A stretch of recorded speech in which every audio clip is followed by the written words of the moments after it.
Each year, hundreds of Hindu girls in Pakistan मर्जी से जो है ना इस्लाम कबूल किया है are allegedly forced to convert. मुझे नहीं लगता कि वो खुशी से गई है क्या है उसे प्रेशर किया. They are quickly married off to Muslim men, and ties to their families are cut. दुख तो हमारे को होता है ना और किसी को नहीं होता है. RFERL questions the clerics behind the conversions that human rights groups say are often coerced. लेकिन ये सरासर झूठ है, फरेब है, धोखा है और इसके अलावा कोई हकीकत नहीं है. And we look at why Pakistani lawmakers haven't protected minors and ensured that religious conversions are not forced. There's no clarity. It shouldn't be an informal group of clerics, for instance, doing this. It should be the state doing this.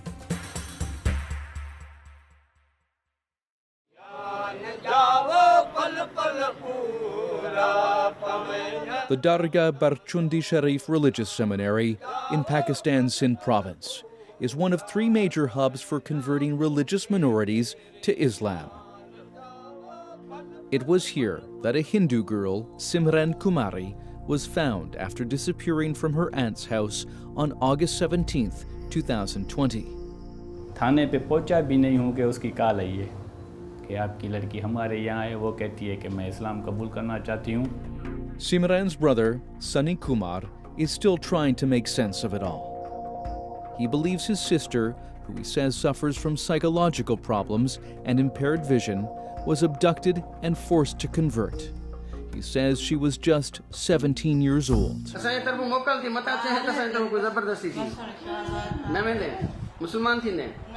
Simran's family took this video when they were permitted to see her, but they could not meet her privately, and she was guarded by seminary officials. हम उसको समझाएंगे हमारे साथ रह कर तो देखे. वो उधर हम गए थे वो फुल प्रेशर में थी, डर रही थी. अभी आप उसकी वीडियो देखें वो लोग उसको इशारे दे रहे थे. When the family returned home, they received a video message.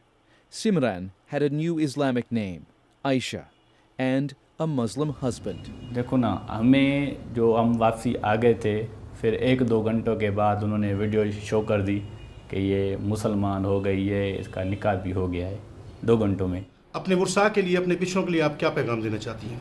मैं उन्हें ये कहना चाहती हूँ मुझे तंग ना करें. मैं इनके साथ खुश रहना चाहती हूँ. मुझे खुश रहने दें. The next morning, a judge issued a court order protecting Simran from her Hindu family, legally blocking them from getting her back. Police refused to investigate the case. Only 10 days earlier, there was laughter as Simran gave her brothers customary friendship bracelets, or rakis. But within a day, she was gone.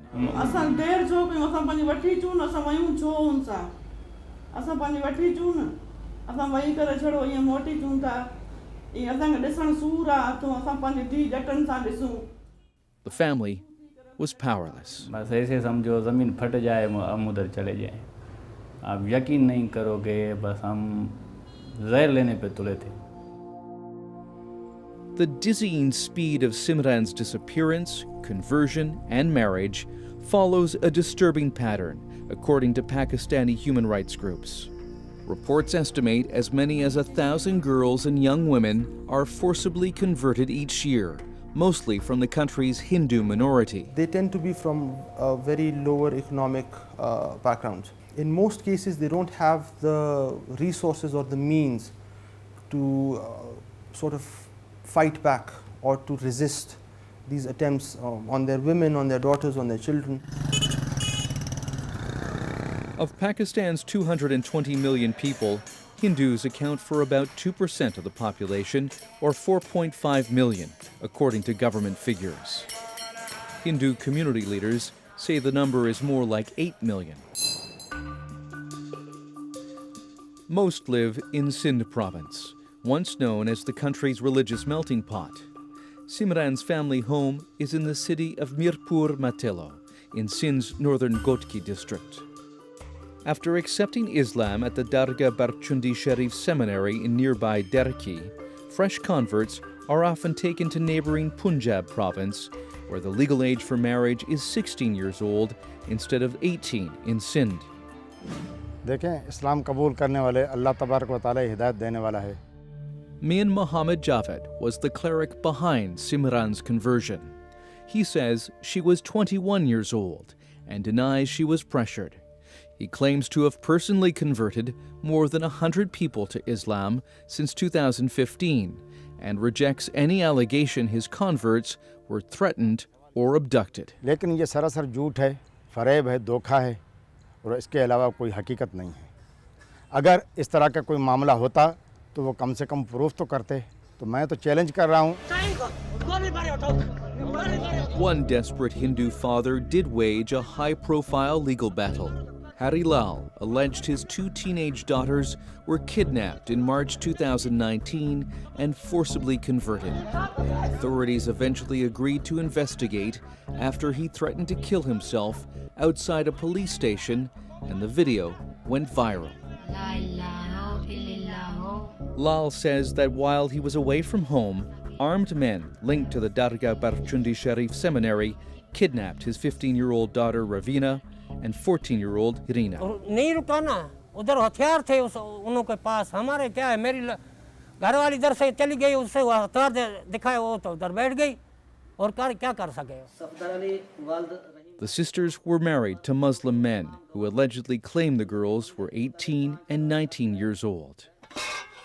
Ravina, who now goes by the Muslim name Asya, lives with her husband Safdar Ali and his first wife. अब हम लोगों को तकलीफ तो कुछ भी नहीं है, हम लोग ऐसे रहते हैं बहनों की तरह।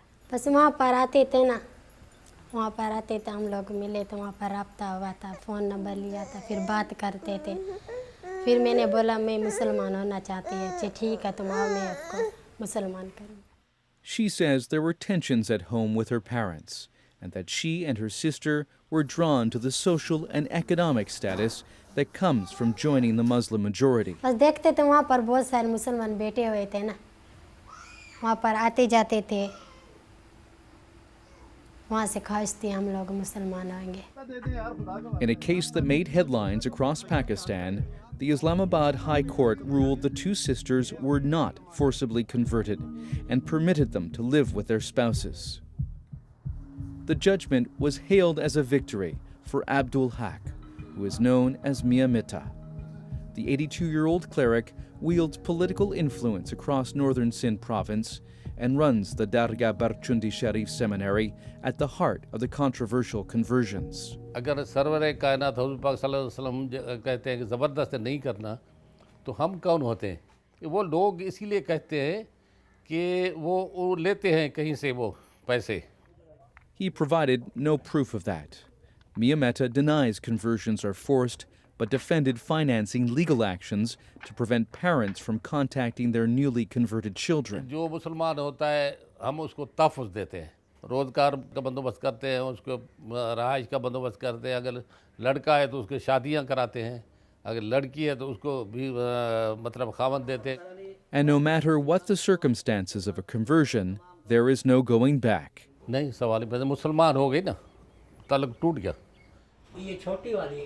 The costly court battle to get his daughters back exhausted Hari Lal's modest savings. He and his wife were left heartbroken. हम कुछ नहीं कर सकते और रोते हैं, बस और क्या करते हैं। माँ रोती है, मैं रोता हूँ, रीना और रोहिना को बहुत याद करते हैं हम। Ravina and Reena's case, however, did prompt an investigation by the Human Rights Commission of Pakistan. In a 30-page report, it made several recommendations.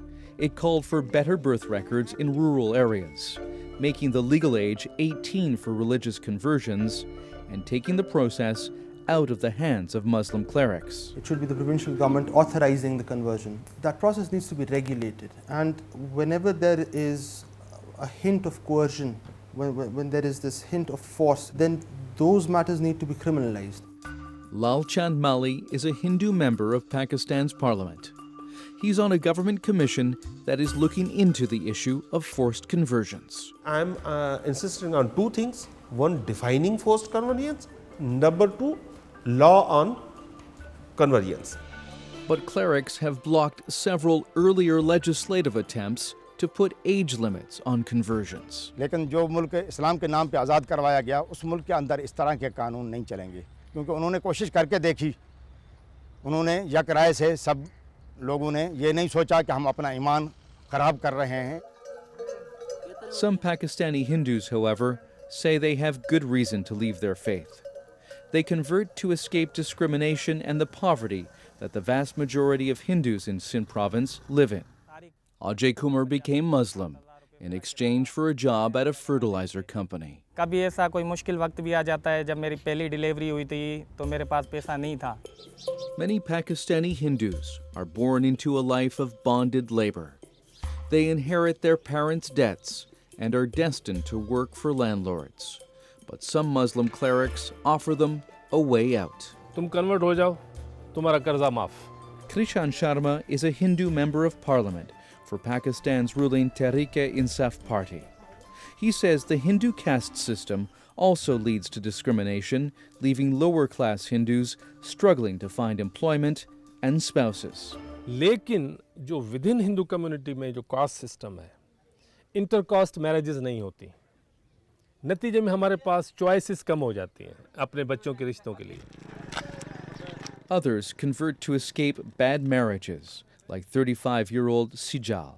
She left her Hindu husband and 3 daughters to become Muslim, changing her name to Aliza. मुझे पता था वहाँ से लड़कियाँ गई थी ना, मैंने नेट पे देखा, अखबारों में देखा ये बाबा मदद करेंगे, इसलिए मैं अपने बाबा के पास आ गई. Until Pakistan regulates the process, however, religious conversions will continue to raise suspicions of coercion. Harry Lal and his wife have given up on trying to be reunited with Reena and Ravina and worry about the safety of their 3rd daughter. फिर आ जाएं बंदूकें रख के उठा के ले जाएं, हम क्या करेंगे? हम तो कुछ नहीं कर सकते ना. Sunny Kumar believes his sister Simran is too afraid to leave her husband or testify that she was forcibly converted and married. She's now reportedly pregnant. Kumar went to court to get his sister back to the family home, but that case was dismissed. He says his sister warned him that he could be killed if he continued with his fight and that she urged him to leave Pakistan. But Kumar is staying put, determined to carry on with his legal battle. लड़की हमको दें, हम लड़की को समझाएं, 1 हफ्ता लड़की हमारे पास दें. हम लड़की से पूछें अगर वो इस्लाम कबूल करना चाहती है तो बेशक करे, उसमें हमें फोर्स नहीं है, ठीक है, लेकिन ये शादी गैर कानूनी है. In 2020, the U.S. State Department declared Pakistan a country of particular concern for violations of religious freedoms. It was an accusation rejected by the Pakistani government. But Hindu, Sikh, and Christian minorities remain vulnerable, especially girls and young women from those communities. More families will be torn apart, say rights groups, unless they're given protection and power to take on a legal system that favors the Muslim majority and the clerics conducting the conversions.